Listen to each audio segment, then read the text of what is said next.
Hello దోస్తులు, ఎలా ఉన్నారని అంత బాగున్నారని అనుకుంటున్నాను. చూసారా, ఈ బ్లౌజ్ని గుర్తుపెట్టారనుకుంటాను నేను.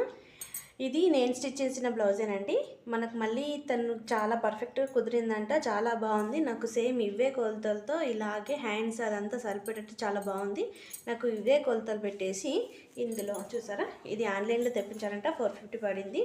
ఇవి హ్యాండ్స్కి అండ్ ఇది వెనక్కి అండి, బ్యాక్ పార్ట్. ఇది అయితే సేమ్ ఇట్లాగే పెట్టేసి నాకు సేమ్ అదే, కొంచెం పెద్ద హ్యాండ్స్ ఉన్నాయి కదా వీటికి, హ్యాండ్స్కి ఫ్లవర్ అట్లా బార్డర్ కూడా వచ్చింది అని చెప్పేసి సేమ్ పెద్ద హ్యాండ్స్తో నాకు సేమ్ ఇదే ఆది బ్లౌజు, దీన్ని బట్టే నాకు కుట్టండి అని చెప్పేసి మళ్ళీ ఇచ్చింది. అండ్ నాకైతే చాలా అంటే చాలా సంతోషంగా ఉంది. ఇది స్టిచ్ చేశాక మీకు ఇప్పుడైతే కటింగ్ చేస్తున్నాను. నేను స్టిచ్ చేశాక మీకు నేను మొత్తం చూపిస్తాను, మళ్ళీ ఇంకో పార్ట్లో పెడతాను. అప్పటి వరకు లైక్ చేయడం మర్చిపోవద్దు. Please subscribe. Thank you for watching.